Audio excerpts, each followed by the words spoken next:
할렐루야. 예, 옆에 있는 분 축복하도록 하겠습니다. 은밀한 당신 부르짖으십시오 라고 축복하시기 바라겠습니다.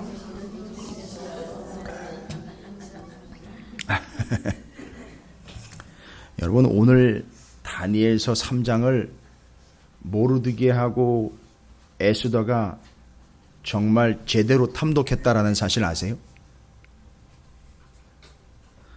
그렇게 저를 쳐다보시면 제가 할 말이 없어요. 그러니까 우리는 왜 제가 이런 질문을 감히 드릴 수 있느냐 하면 우리는 에스더서를 이미 연구를 했어요. 그러니까 요 시기보다 한참 뒤에 약 70년 이상 뒤에 있었던 에스더서 이야기를 우리는 이미 살펴봤어요. 근데 정황과 상황을 가만히 보니까 오늘 다니엘서 3장만 읽었겠습니까만 모르드게나 에스더와 그 동시대의 사람들이 이 다니엘서를 상당히 관심 갖고, 아니 집중적으로 기록되지 않았으면 그 구전되어 있는 이야기라도 들어서 아주 달달달달 외울 정도로 그 면밀하게 살펴 기록된 바대로라면 기록된 그 다니엘서를 한두 번이 아니라 수십 번씩 읽어가면서 그 상황에 적용했을 것이다라는 사실, 여러분 어떻게 추정이 가능하세요? 이게 지금 저희 교회 성도들에게만 가능한 거예요. 얘기가 가능한 거예요. 그러니까 이걸 지금 여러분이 이해하시게 될 수 있는 이유는 에스더서의 내용을 우리는 이미 살펴봤습니다. 모르드게가 똥꼬지 피운 게 아니었다라는 사실을 이제 알 수 있어요. 그죠? 그리고 우리는 다니엘서를 왜 지금 연구하고 있는지에 대한 분명한 목적 의식을 여러분에게 심어드렸어요. 다니엘서는 계시와 묵시의 내용을 살펴서 그 시대를 파악하려고 하는 게 아니에요. 그 시대마다 종말을 맞이하게 되었던 영혼들이 그 종말을 어떻게 준비했는지에 대한 내용들을 기록한 거예요. 그러니까 다니엘서도 마찬가지고 요한계시록도 마찬가지고 우리에게 준 이유는 그걸 가지고 이상한 영적인 해석을 이끌어내서 시대를 분별하라는 게 아니고 그저 우리는 종말을 살아가고 있는 성도들이에요. 주님이 처음 오시고 마지막 다시 오실 때까지의 사이는 일정한 기간이라고 이야기하는 게 아니라 성경적으로 말하면 요 때가 바로 마지막 때예요. 그러니까 여러분, 우리는 그렇게 여유 있는 영혼들은 아니에요. 또 그렇다고 또 너무 또 촉박한 상황도 아닌 거예요. 그러니까 이미와 아직의 시간을 살아가고 있는 우리란 말이죠. 그래서 이미 주님은 오셨으나 아직 다시 오시진 않았기 때문에 요 긴장감 속에 살아가고 있는데 그 시기를 우리는 마지막 때라고 이야기한다고요. 이거 어디 가서 현혹되시지 말라고요. 그 총체적인 시기를 다 마지막 시기라고 하는 거예요. 어떤 한 징조만 탁 나왔기 때문에 그걸 보고 야 이게 지금이 마지막 때라고 이야기하는 게 아니라 성경에 근거해서라면 그때부터 주님 다시 오실 때까지가 다 마지막 때인 거예요. 근데 그 마지막 때를 살아가는 성도들은 어떤 삶을 살아야 하는지가 성경에 아주 소상하게 기록이 되어 있다는 거예요. 잘 보십시오. 오늘도 마지막을 맞이하게 되는 세 영혼이 기록이 되어 있어요. 누구죠? 사드락과 메삭과 아벳느고예요. 이게 다니엘의 세 친구예요. 지방 관리로 명령이 돼가지고 임명이 돼가지고서 지방 관리로 있다가 절하지 않는다는 이야기를. 그러니까 신상을 만들었는데 절하지 않는다는 이야기를 듣고는 잡혀 끌려온 거예요. 그래가지고 이제 형벌이 내려지게 되죠. 어떤 형벌이죠? 풀무불이요.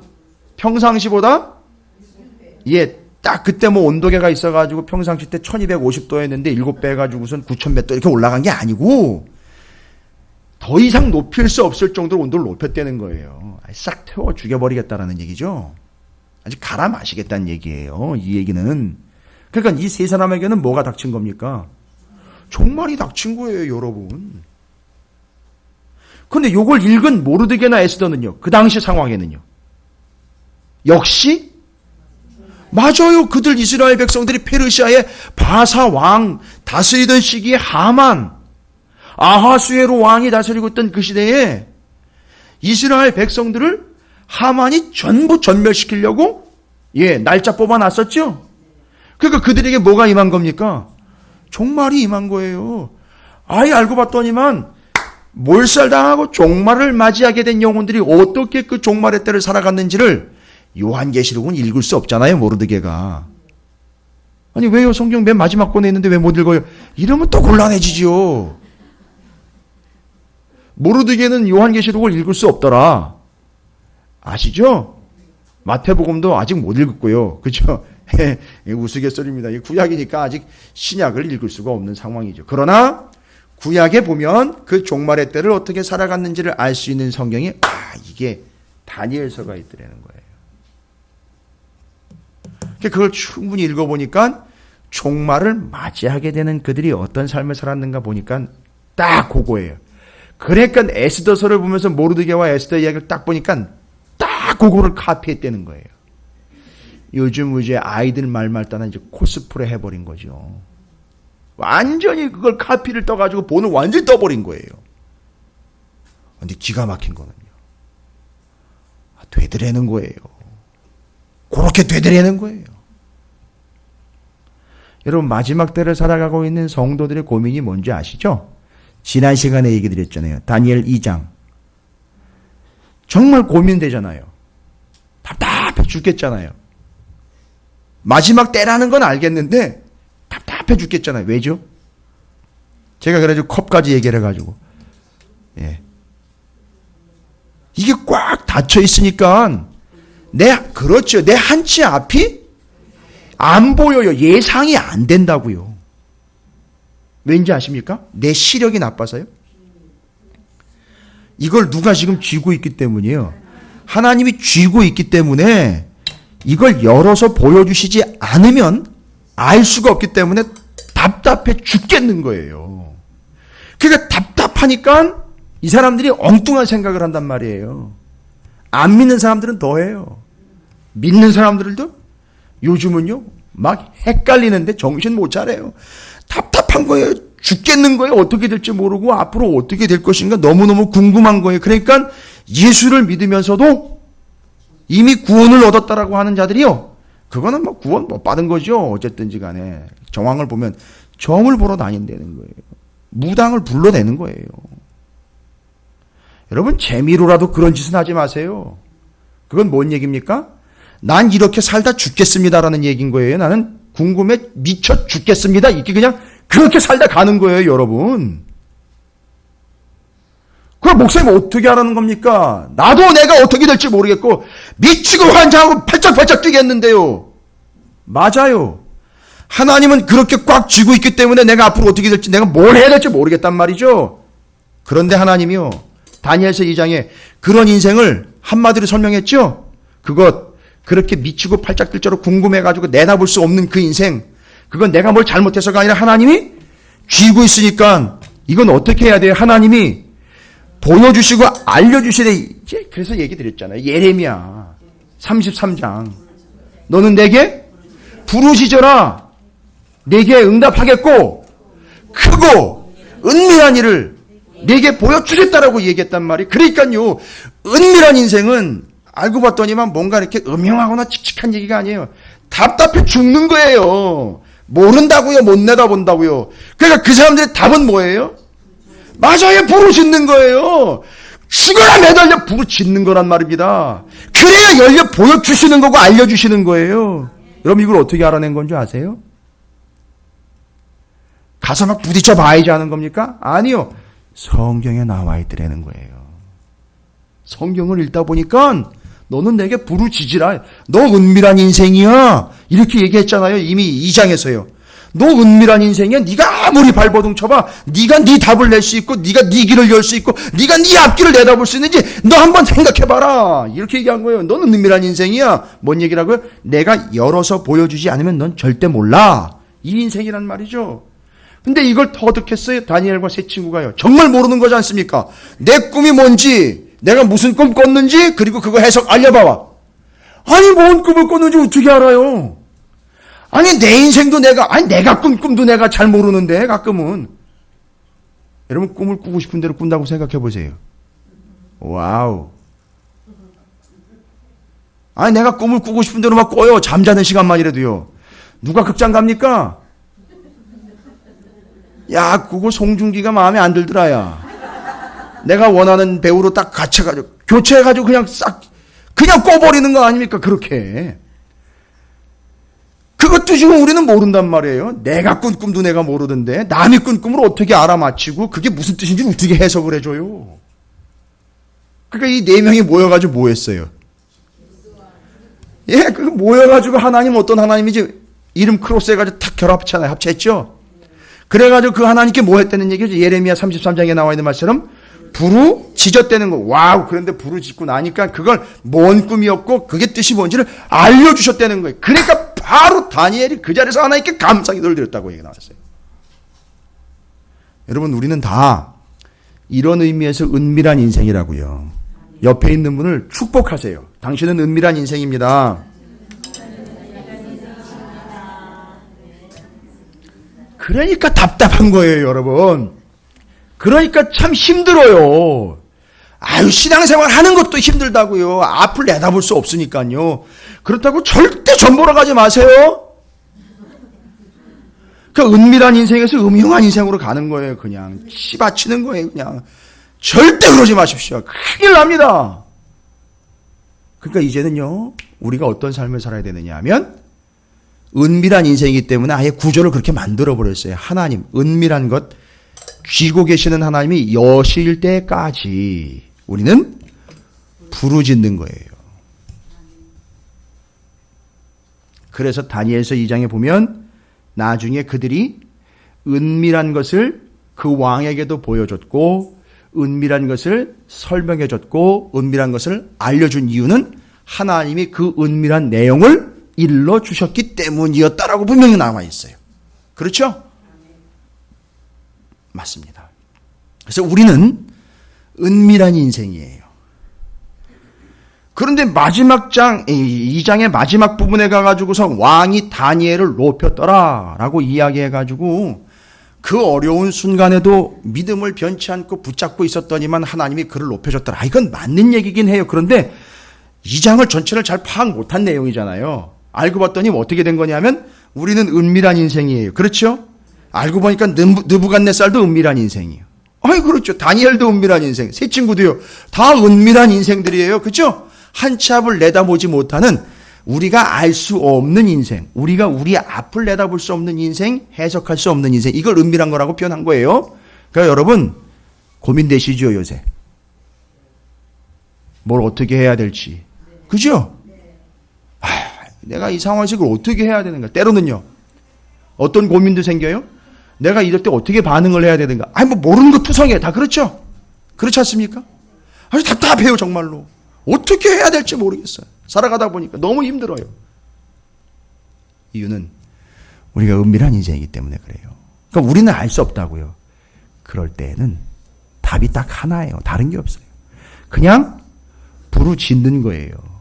다니엘과 세 친구들처럼 부르짖으십시오. 그러면 하나님이 이걸 쥐고 있다가 어떻게 하신다고요? 예, 여러분 또 그것도 노리는 건 안 돼요. 여러분이 부르짖는다고 다 되는 건 아니에요. 그건 하나님한테 달려 있는 거예요. 그러나 오직 우리가 할 수 있는 유일한 방법은 딱 하나밖에 없어요. 그게 부르짖는 거예요. 부르짖는 게 뭔지 또 설명을 드려야 돼요. 그러니까 오늘 좀 부르짖어 보세요. 왜 감이 별로 안 오세요? 오늘 저녁에 부르짖어 보세요.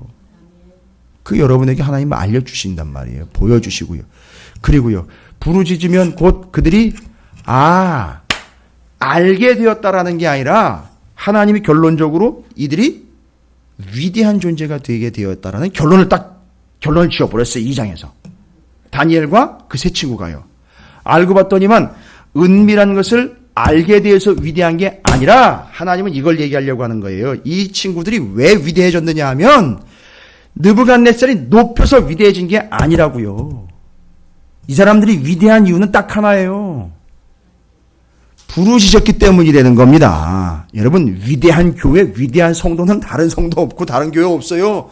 이 환난 날의 이 마지막 때에 부르짖는 자들, 그들이 위대한 성도라는 사실, 그거 하나만 딱 기억하시라는 얘기예요. 그러니까 이 사람들은 계속 그런 식으로 갈 거예요. 그러니까 이 위대한 인생을 누가 본받았고 누가 그대로 카피를 했느냐 하면 모르드게와 에스더가 카피를 했다. 그래가지고 에스더가 뭐라고 얘기했어요? 다 불러놓고 뭐라고 얘기했어요? 바로 풀무불로 들어가려면 안 되죠. 그 전 단계 있잖아요. 그렇죠. 불러 모아가지고 뭐 하려고 그랬죠? 금식해라. 먹지도 말고 마시지도 말고 나를 위해서 기도해달라. 이게 뭐 하라는 얘기예요? 부르짖어 달라는 얘기인 거예요. 그러니까 여러분 마지막 때 누가 위대한 자냐 하면 미안합니다. 또 오해하지 마세요. 헌금 많이 하는 사람이 위대한 사람이 아니라 또 헌금하지 말라는 얘기로 들으면 안 돼요. 또 이게 담임 목사로서 이게 목회자로서 참 고민이 되는 거죠. 바로 부르짖는 자, 그들이 위대한 자인 거예요. 그 상황에서도 부르짖을 수 있다라는 그게 정말 위대한 거예요. 그 사람은 뭐만 바라보고 있으니까요. 하나님이 열어주시기만 바라고 있으니까요. 이거예요. 이게 답인 거예요. 그래서 그 사람이 위대한 거예요. 이게 2장의 내용으로부터 이제 3장으로 넘어오는 겁니다. 정리되셨죠? 오늘 밤에 여러분이 한번 뜨겁게 부르짖으시길 바랍니다. 혹시 여러분이 정말 궁금하고 오늘 점 보러 온 거 아니에요. 젊게 내려온 거 아닙니다. 그러나 평생 우리는 그런 삶을 살아야 되기 때문에 그냥 이래도 저래도 그냥 부르짖는 거예요. 그때 하나님이 크고 비밀하시고 은밀한 것들을 우리에게 알려주시고 보여주신다고 그랬어요. 그냥 그거 믿고 그냥 기도하세요. 하나님이 보여주시는, 그래서 완벽한 계시로 우리에게 보여주신 말씀, 이걸 성경으로 우리에게 아예 주신 거예요. 이거 얼마나 행복한 겁니까, 여러분? 아브라함한테 이거 없었어요. 아시죠? 예. 모세나 돼야 이제 한 5권 정도 받았고요. 여호수아나 돼야 한 6권 이제 됐고. 근데 여러분은요, 와, 66권을 받았어요. 세상에나 66권이나 받았어요. 근데 어떤 사람은 66권이나 이러면서 얘기를 해요. 아이고, 제가 참 답답해서 말씀을 드릴 수가 없어요. 이게 크고 비밀하고 은밀한 것을 지금 보여주시고 알려주신 거란 말이에요, 이게. 근데 이걸 책상에다가 처박아 놓고 여전히 내 인생은 오리무중이 되는 거예요. 뭔 얘기인지 아시겠죠? 부르짖는 것과 함께 이제 영리한 분과 똑똑한 분들은 이제 뭐 하기 시작한다는 거죠? 이걸 펼쳐서 이제 뭐라고 알려주시는지 이제 이걸 펼쳐서 보신다는 거예요. 왜요? 이게 하나님의 은밀한 것을 열어서 계시해 주시고 알려주시고 보여주신 거니까. 와, 정리가 잘 되십니까? 그래서 말씀과 기도인 거예요. 그래서 말씀과 기도. 자, 그런데 오늘 이제 3장으로 넘어오면 심각한 일이 하나가 또 벌어집니다. 여러분, 그 다니엘서 2장에 느부갓네살이 무슨 꿈 꿨는지 아시죠? 한마디로 얘기해서 우리가 좀 재미있게 마징가제트를 쫙 꿈꿨잖아요. 그죠? 그래서 머리, 가슴, 배, 다리 이래가지고선 금, 은, 동, 놋, 철, 그 다음에 철하고 진흙하고 같이 발이 이렇게 구성이 되어 있는 그런 아주 거대한 신상을 하나 꿈을 꿨어요. 느부갓네살이. 그러니까 알고 봤더니만 이제 다니엘이 그걸 해석을 해내요. 그건 바로 뭘 이야기하는 거냐 하면 지금 현재 당신의 제국이 참 크고 드높고 어마어마한 권세를 가지고 있는 지금 현 상황에 당신이 바로 그 금 형상이고, 그 다음에 뭐가 일어나느냐 하면 바사 일어나기 전에 메데라는 작은 왕국이 하나가 일어나요. 이건 그 당시 얘기니까. 그래서 이제 바벨론, 메데, 바사, 헬라라는 제국이 일어날 겁니다. 그리고 헬라라는 제국은 발로 내려가 보니까 철하고 진흙이 섞여 있어 둘이 섞일 수가 없고 뭐 되더라? 나누어지게 되더라. 그걸 설명을 하기를 여러분이 신구약 중간사를 이미 들으셨으니까 제가 이제 쉽게 말씀드리는 거예요. 프톨레미 왕조라는 왕조하고 셀레우쿠스라는 두 개 왕조로 나눠지는 걸 그렇게 그림으로 그려가지고 본 거예요.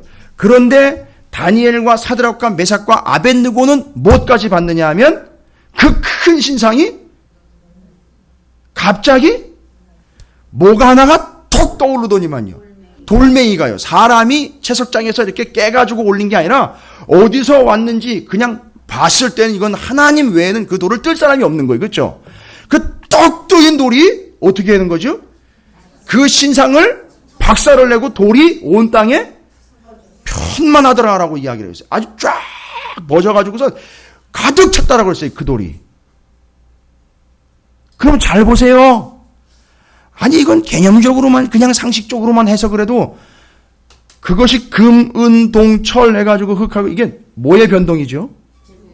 제국의 변동이죠? 나라의 변동이죠? 그러면 큰 돌이 떠가지고 그거 부시고 그 돌이 온 땅에 쫙 퍼져 있는 것도 그러면 잘 모르긴 몰라도 뭐가 나타난다는 거죠? 지금 그 환상과 그 꿈은 제국 곧 나라가 나타난다는 거고 나라들이 순서대로 몰락하게 되고 가면 약해지는 거고 나중엔 결국 뭔가에 의해서 돌. 그래서 이 돌을 뜨인 돌, 모퉁이 돌 누구죠? 예수. 그러니까 마가복음에 나와 있다고 분명히 얘기해. 그게 바로 그 예수 그리스도에 의해서 세워지는 무슨 나라라는 얘기겠죠. 맞아요. 나라의 변동이기 때문에 나라로 대답해줘야 돼요. 하나님의 나라인 거예요. 그러니까 전국적으로 이제 전 세계적으로 시기가 지나고 나면 뭐가 임하게 돼 있다? 하나님의 나라가 임하게 된 거예요. 그래서 로마 시대 때 예수 그리스도의 십자가가 완성이 되고 하나님의 나라가 이 땅 가운데 임한 거예요. 이게 정리가 되십니까? 그게 그 비유, 그 환상이고 그게 그 꿈이었던 거예요. 아, 그러니까 지금 사드락과 메삭과 아벳노고 다니엘은 뭐까지 봤느냐 하면 그 금신상을 부수고 나타나는 하나님의 통치, 하나님의 나라까지 봤어요. 그 돌멩이까지 봤는데 이제 잘 보십시오. 이게 얼마나 멍청한 인간인지, 이게 권력에 눈이 멀고 제국에 완전히 눈이 멀어버린 이 느부갓네살 왕이 얼마나 멍청인지 꿈을 나중에 또 두 번째 또 꿈 또 꿔요. 나중에 가면 이상한 꿈 꿉니다. 그런데 이 첫 번째 꿈 꾸고 난 다음에 이놈의 인간이 어디까지만 봤느냐 하면 지 얘기만 다 지가 들은 거예요. 이해가 되시죠? 지 얘기만 들은 거예요. 지가 듣기 싶은 대로만 들은 거예요. 아이, 왜 그렇잖아요. 여기는 그런 분들 한 분도 안 계시고, 우리 교회는 그런 분들. 꼭 설교하면 지가 듣고 싶은 것만 듣고, 요건 누가 들어야 되고, 요렇게 자꾸 나눠버린단 말이에요. 예? 그게 아니고, 아니, 그런데 그건 아닌데, 느부갓네살은 그렇게 들어버렸어요. 그러니까 그 신상의 모습, 금, 은, 동, 철, 흙, 이렇게 나와 있는 거를 자기가, 다니엘이 설명해줬죠. 바로 그 금은 당신입니다. 그리고 지금 바벨론 제국입니다. 왔어! 너무 좋았던 거예요.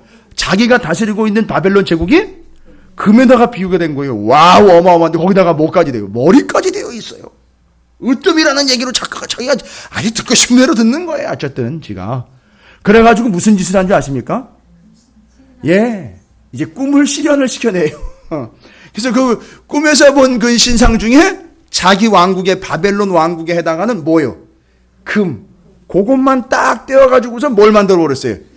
신상인데 금 신상을 만들었어요. 이건 논란이 좀 되고 있어요. 논란이라는 게 격하게 막 싸우고 있는 건 아닌데 도대체 무슨 모양을 만들었을까? 무슨 모양을 만들었을까? 금으로 만들었는데 아마 송아지는 아닐 거예요. 그죠? 옛날에 이스라엘 백성들이 뭐 광야에서 금송아지 만든 사건이 있긴 했지만 그 송아지는 아닐 거예요. 두 가지 의견이 지금 각축을 벌이고 있어요. 그들이 섬겼던 마루둑 신, 아니면 이놈의 인간이 정신을 못 차리고 꿈꾼 거 하나 때문에 그렇죠. 자기 모습을 마루둑의 모습과 짬뽕을 해가지고 자기를 은근히 거기다 집어넣어가지고선 그런 모양으로 만들지 않았을까. 이 두 가지 의견이 왔다 갔다 하고 있어요 지금. 근데 어쨌든 뭐 그걸 만들었던 이걸 만들었던 느부갓네살은요, 지가 듣고 싶은 대로 해석을 탁 해버린 거잖아요. 그래가지고 금신상 만들었죠. 예, 그 모양이 쫙 소개가 되고, 그리고 금신상에 사이즈까지 소개가 되고 있어요, 여러분. 사이즈요. 오우, 사이즈가 얼마나 되는지 아십니까? 60규빗이면 여러분 어느 정도나 되는지 아세요? 예? 60규빗이면은요, 한 30m 돼요. 약 한 30m. 그러니까 30m면 몇 층이 돼버리는 거죠? 12층 정도 나오죠? 대략 한 12층. 와, 거의 뭐 타워 팰리스네. 그리고 폭은요? 폭은 약 한 3m 정도가 나와요.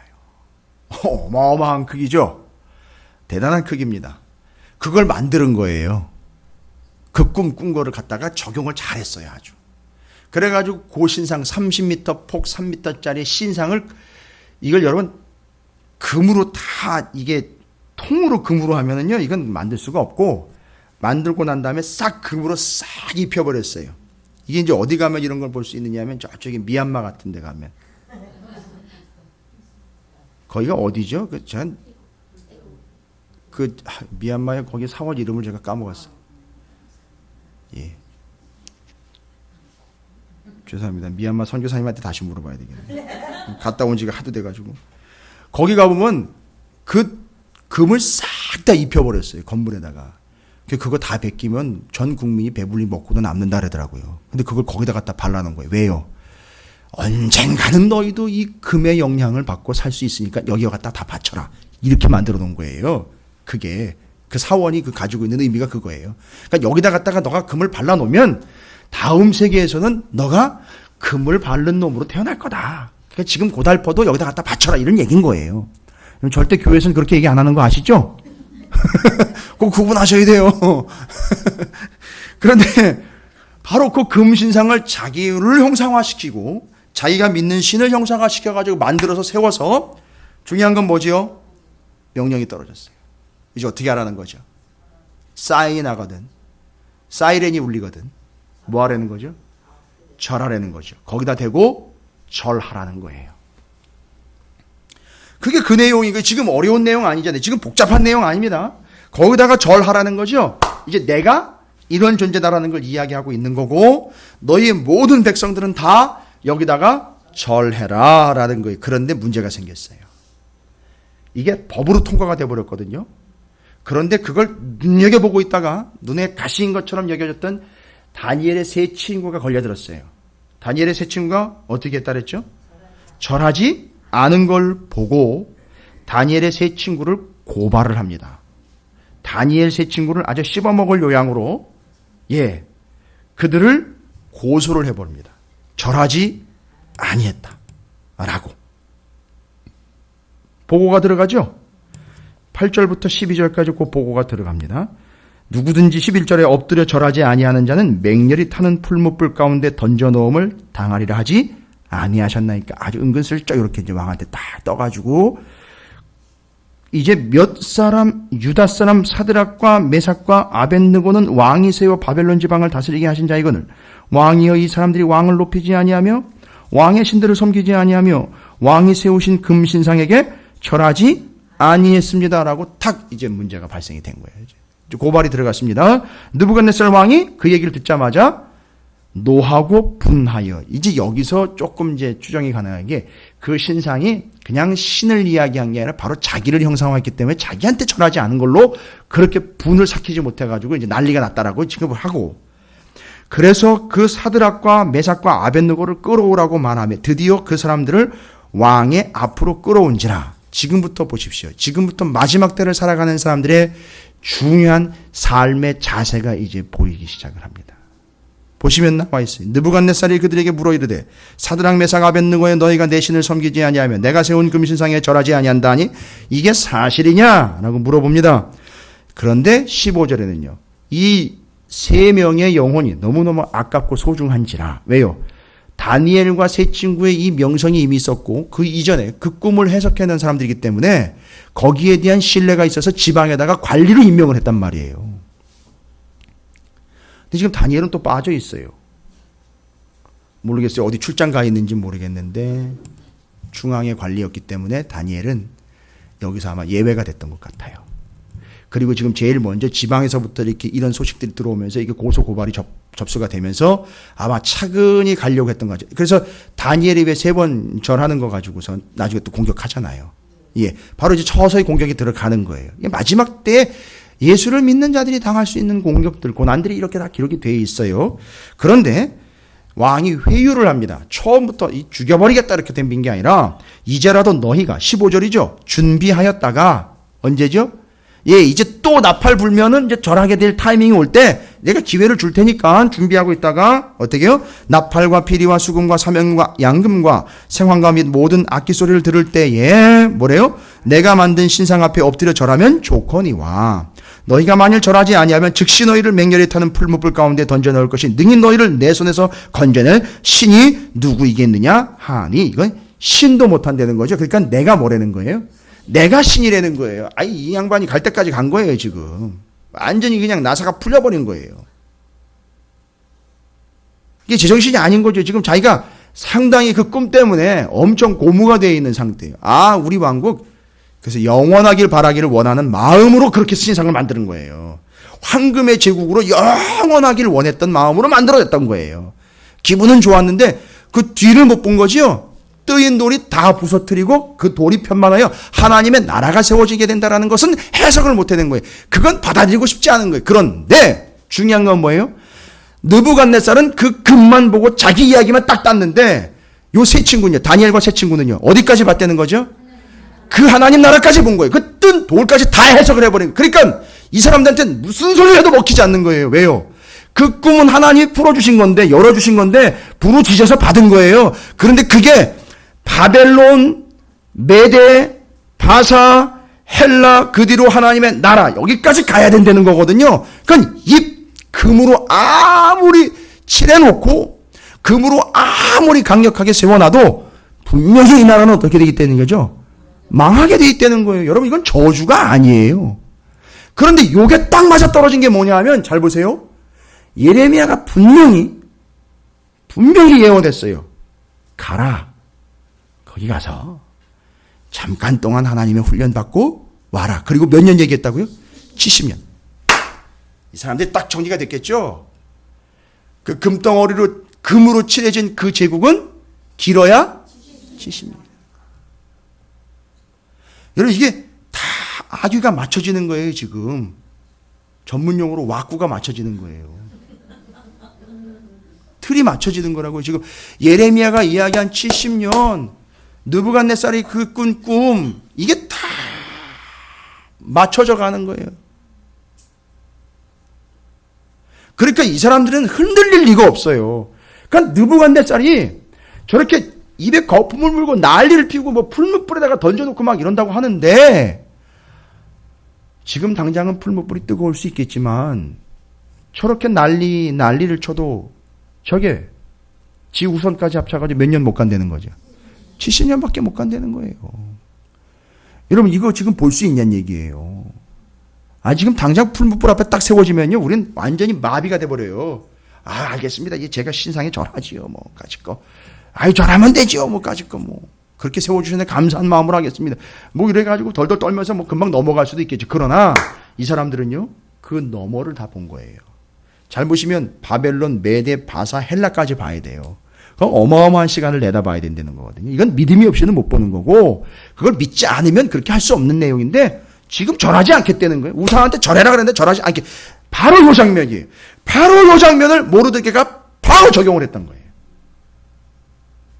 이해가 되십니까? 그거예요. 모르드게는 바로 요 장면에서 그걸 캐치를 해낸 거예요. 알고 봤더니만 모르드게는요, 또 뭐까지 보는 거예요.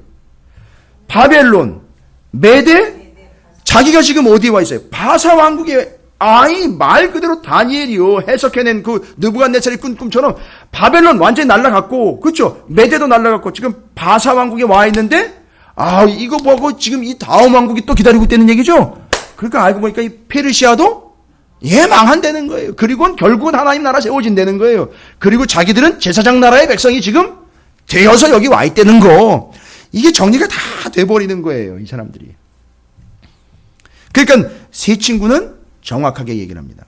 16절에 사드락과 메삭과 아벳느고가 왕에게 대답하여 이르되, 느부갓네살이여, 우리가 이 일에 대하여 왕에게 대답할 필요가 없나이다. 왜요? 이건 느부갓네살을 무시하는 게 아니라 이미 우리는 다 하나님의 뜻을 알고 있고, 그리고 여기 대답할 필요가 없다는 얘기는 당신도 알고 나도 안다, 이런 얘기인 거예요. 왜요? 꿈을 다 해석해 줬잖아요. 그런데 거기서 자기 것만 딱 따가지고 금 얘기 만들고 금 신상을 만들어 버렸으니까, 이거 지금 당신 지금 바보 같은 짓 하고 있고 멍청한 짓 하고 있는 거 아니냐, 이 얘기인 거예요, 지금. 자, 그 다음에는요, 그렇게 계속해서 대답이 이어집니다. 사드락과 메삭과 아벳느고가 왕에게 대답하여 이르되, 느부갓네살이여, 우리가 이 일에 대하여 왕에게 대답할 필요가 없나이다. 왕이여, 우리가 섬기는 하나님이 계시다면, 이건 의심하는 게 아니죠.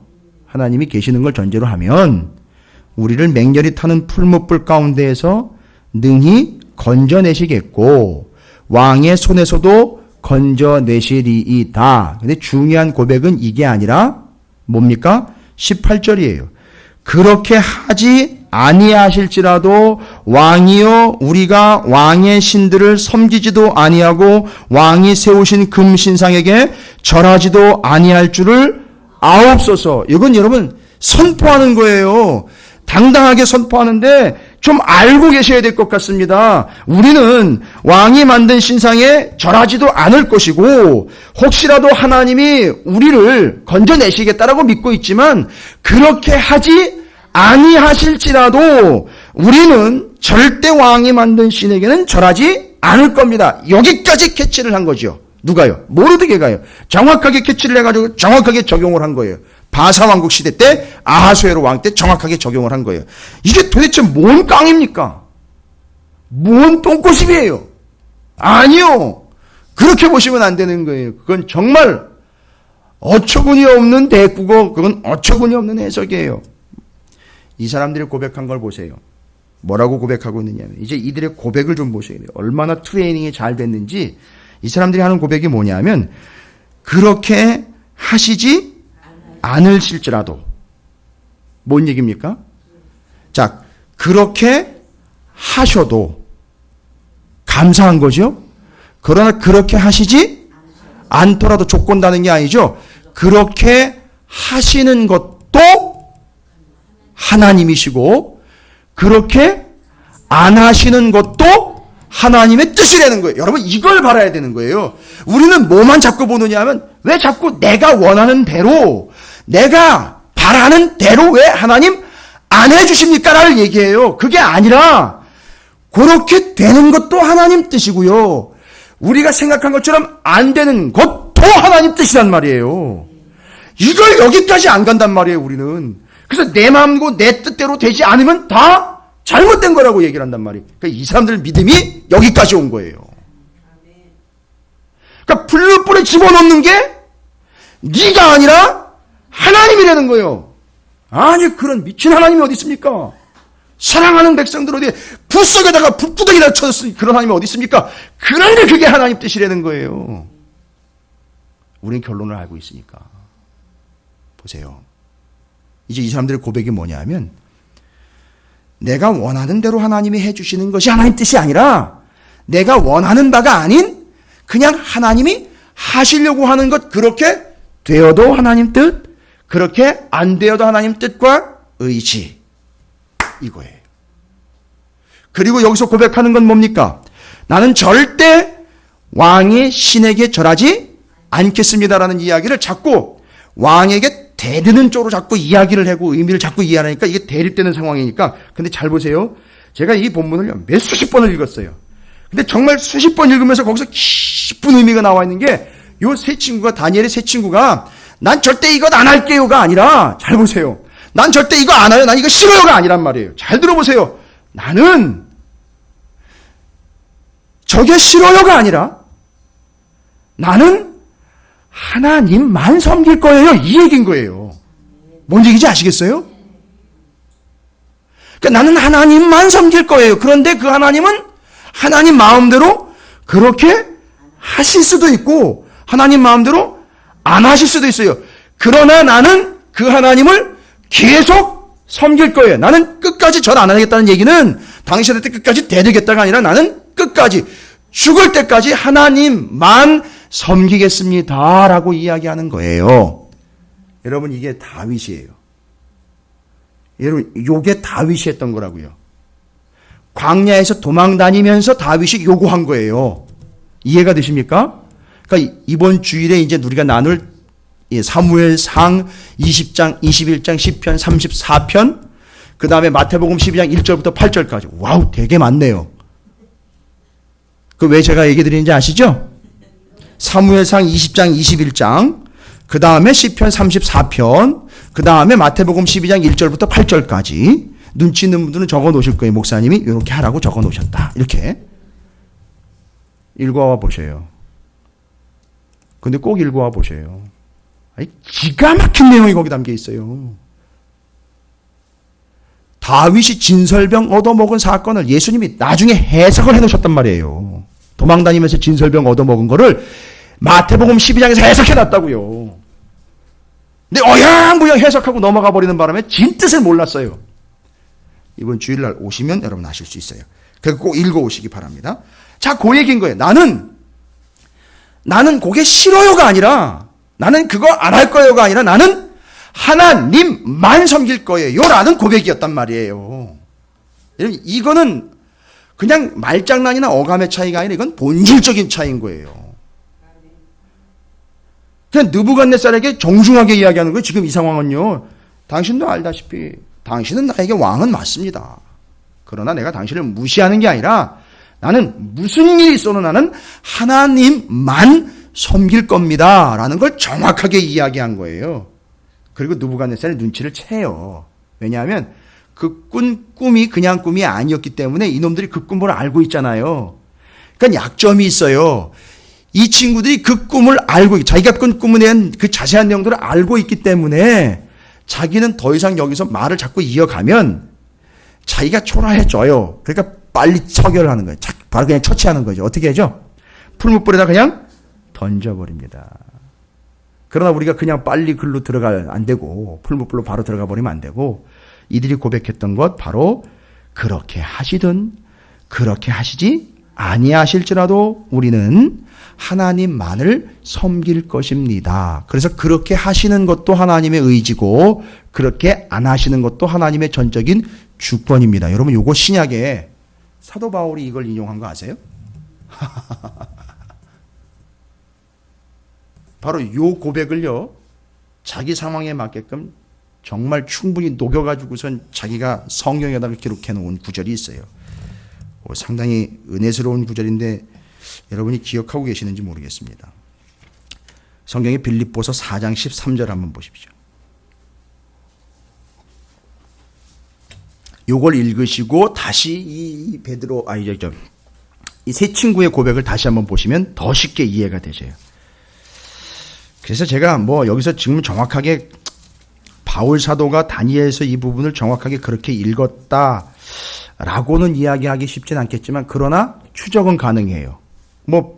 바울 사도는 이미 성경은 다 통달하고 있으니까. 빌립보서 4장 13절입니다.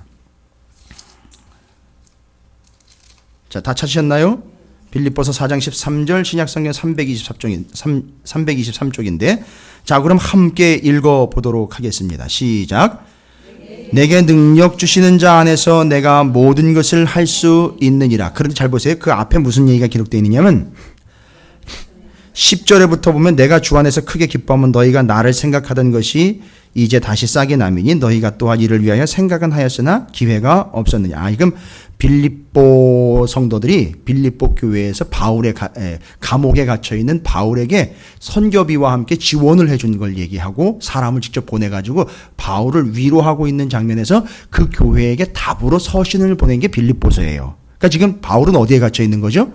감옥에 갇혀있는 참 처절한 상황인 겁니다. 그렇죠. 그리고 조만간 이제 종말을 맞이하게 돼요, 바울도.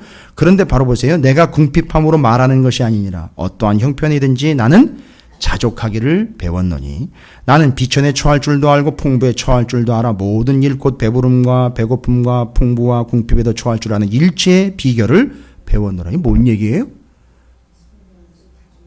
그러니까 여러분, 이건 다른 거 얘기하지 말고 나하고 비교해 보세요. 나하고. 지금 나하고요. 나하고 지금 바울의 이 상황하고 비교를 한번 해보세요.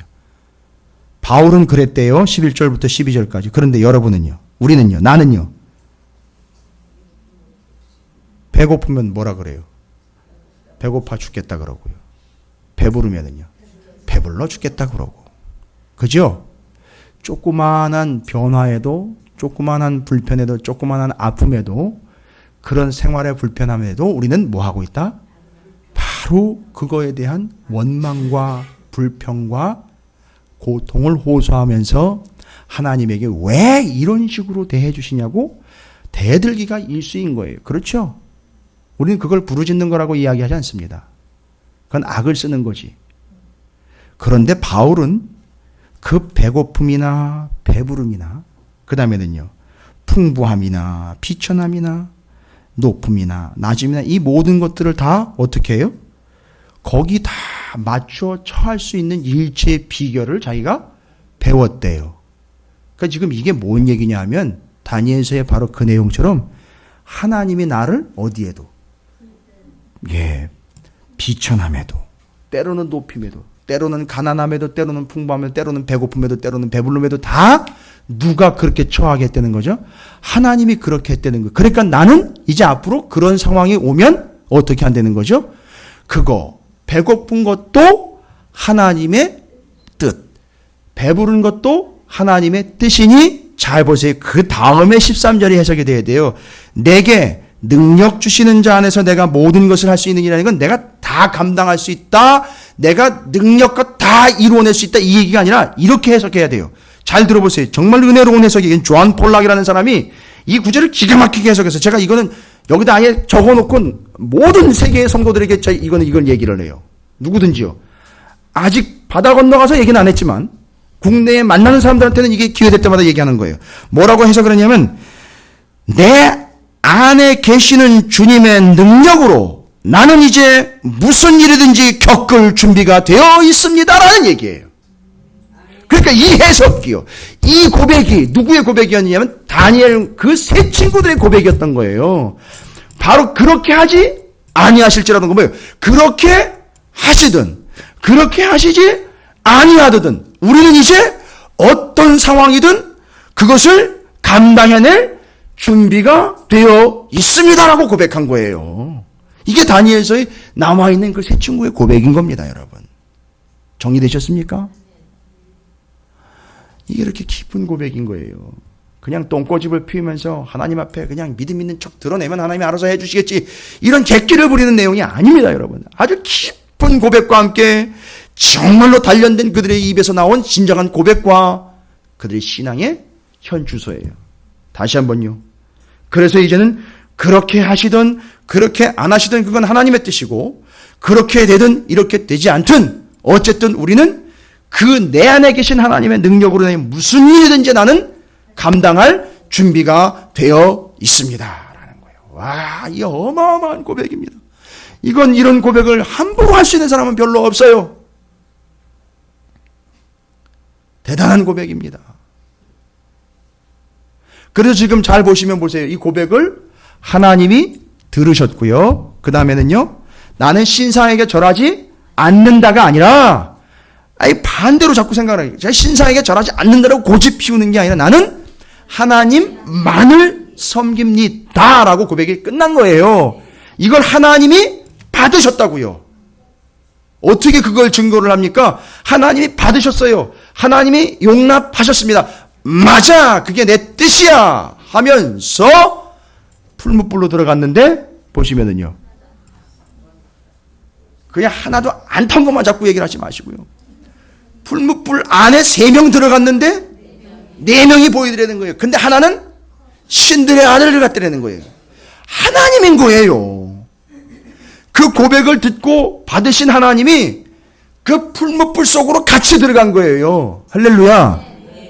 그러면 여러분 생각해 보세요. 제가 그냥 결론 탁 내버렸어요. 야, 그러면 풀무불에서 그냥 찜질하면서 있어도 됐겠네. 그러면 안 나오고. 너무 비하기 심했어요? 아니, 그렇다면 하나님이 거기 함께 계시면은요. 아니, 뭐 안 나와도 그만 아닙니까? 그러 나오고 싶으세요? 하나도 안 탔어요. 뭔 일이 생긴 게 아니에요. 뭔 사단이 난 게 아니라고요. 뭔가 절단이 난 게 아니란 말이에요. 알고 봤더니만 이들의 고백과 이들의 섬김을 받으신 하나님이 거기에 함께 해주신 거예요. 그래서 그 풀무불이 아니라 하나님의 영광의 불로 그들을 막아주셨다라는 사실. 그건 뭐 다 둘째치고요. 제일 중요한 건 그 자리에 그 영광을 받으실 하나님이 함께 하셨다라는 사실이에요. 할렐루야.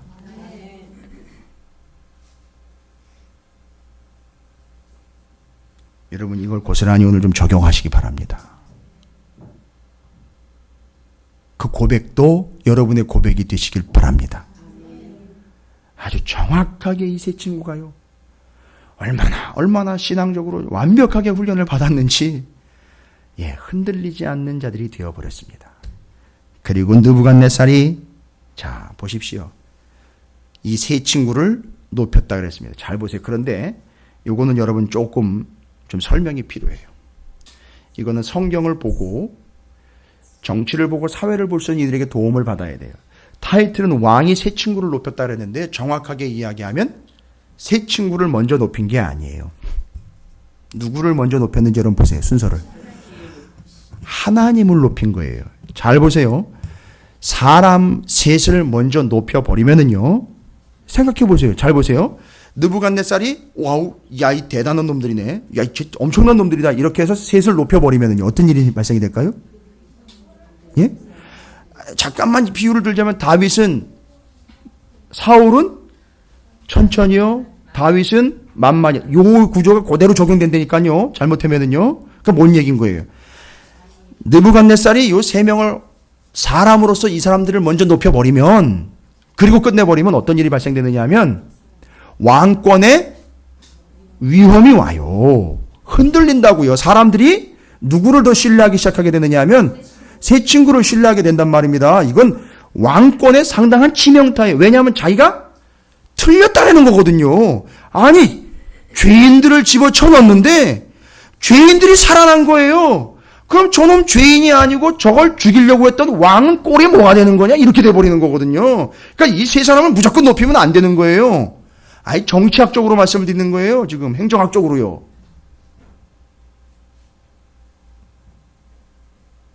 아니, 목사님 그래도 지금 느부갓네살이 하나님을 막 높이고 있는데 높였지 믿었어요? 아니에요. 꿈도 지금 몇 번이나 해석을 해줬는데 안 믿어요. 절대.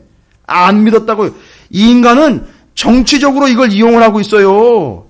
아니, 인정은 했지만 믿지 않았다고요? 그럼 지도 구원받았어야죠. 그건 말이 안 되는 거예요. 그러니까 계속 뒤를 읽어가 보시면 느부갓네살이 맨날 그 밥에 그 나물로 그 식인 거예요, 지금. 근데 신앙생활을 이렇게 하는 사람도 있단 말이에요, 교회에서도요. 그럴 때만 반짝하고, 하나님 이렇게, 고래고는 이 만면의 미소가 싹 가시면서 이제 또 힘들어지면 언제 그랬냐는 듯이 또 싹 입 닦아버린단 말이에요. 이게 느부갓네살이 하는 작태예요. 그게 사울이 했던 짓이라고요. 근데 바로 이 느부갓네살이 사람 그 셋을 높이질 않고 이걸 정치적으로 잘 해결을 해야 돼요. 누구를 먼저 높여버렸느냐면 그들이 믿는 하나님을 높여버렸어요. 그리고 그 하나님을 믿는 자들이기에라고 변명의 거리를 만들어 내었고, 그리고 나중에 이제 그들을 더 높은 자리로 올려 주었어요. 이게 그들의 느부갓네살의 정치적인 모습이에요. 요거까지 여러분이 보셔야 돼요. 그러나 어쨌든 이 모든 시나리오와 상황들을 보십시오. 어느 것 하나도 한치의 오차도 없이 하나님의 간섭과 개입으로 인하여 차분히 진행되고 있었다라는 사실 여러분 기억하십니까? 하나님은 어디에 계셨더라? 이미 풀무불 안에 들어가서 풀무불이 달구어질 때 그걸 온도 체크하시면서 기다리고 계셨더라. 할렐루야. 혹시 여러분이 지금 겪고 있는 일들이 이 세상에 정말 그 뜨거운 풀무불처럼 정말 나를 다 살라버리고 나를 새까맣게 태워버리고, 어떤 분은 지금 온도가 한 1도 올라가가지고서 가슴이 시커멓게 타기 직전의 사람도 있을 것이고, 마음이 상당히 어려워가지고 지금 고통스러운 가운데 온도가 너무 뜨거워가지고 살려달라고 막 벌쩍 뛰고 있는 사람들도 있을 텐데, 이게 마지막 때라면 다니엘과 그 세 친구들이 마지막 때를 어떻게 지냈는지 잘 보십시오. 세상을 배격하는 게 아니라 이제 얘가 봅니다. 세상을 배격하는 소극적인 신앙에서 이제는 하나님만을 섬기겠습니다라는 고백으로 넘어왔다는 게, 이게 마지막 때를 살아가는 우리의 첫 번째 자세예요. 할렐루야. 그리고 우리의 고백은요, 바울과 다니엘의 세 친구의 고백처럼 그렇게 하시든 하지 않든 그건 하나님의 뜻이나, 이제 우리는 주 안에서 내 안에 계신 주의 능력으로 나는 이제는 무슨 일이든지 감당해낼 준비가 되어 있습니다 라는 고백.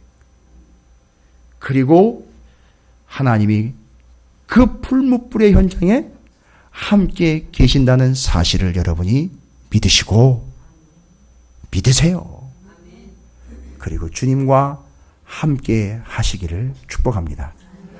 그 단계를 거쳐 와서 하나님 함께 하신 거예요. 하나님만을 섬기겠습니다. 무슨 일이든 이젠 주님 안에서 주님의 능력으로 겪을 준비가 되어 있습니다 했더니만 퍽 들어가니까 거기 하나님이 이미 와 계시더라는 거예요. 그 고난의 현장에 이미 거기 와 계시더라는 거예요. 그래서 함께 셋 집어넣는데 넷이 돌아치더라는 얘기예요. 이건 느부갓네살이 보고 기가 막혀 기절초풍을 하고 바로 그들을 끌어냈어요. 그리고는 그가 인정합니다. 하나님이 저들을 지킨 거구나. 이거 더 이상 여기서 버티기다가는 내 꼴도 우스워지고 이건 계산 안 나오는 거구나 하니까 바로 정해. 하나님이 영광을 받으시더라. 이거예요. 느부갓네살이 믿었으면 좋겠지만 믿건 안 믿건을 우리가 따지지 말자고요. 결론은 뭐가 됐습니까? 하나님이 영광을 받으셨다는 거예요. 누구 때문에요? 그 세 사람 때문에요. 할렐루야. 이 단계를 밟아가시기 바랍니다. 여러분에게는요, 하나님만을 영광을, 하나님만을 예배하는 분명한 원칙과 그 고백이 있어야 될 것이요. 이제는 주님 안에서 내게 계시는 그 능력 안에서 나와 함께 하시는 주의 능력으로 이제 무슨 일이든 감당해낼 준비가 되어 있습니다 하고 들어가 봤더니 하나님이 함께 하시더라. 그걸 보고 세상은 하나님께 영광을 돌리더라. 이 틀로 마지막 때를 여러분이 살아가시는 하나님의 거룩한 백성들이 되시기를 주의 이름으로 축원합니다.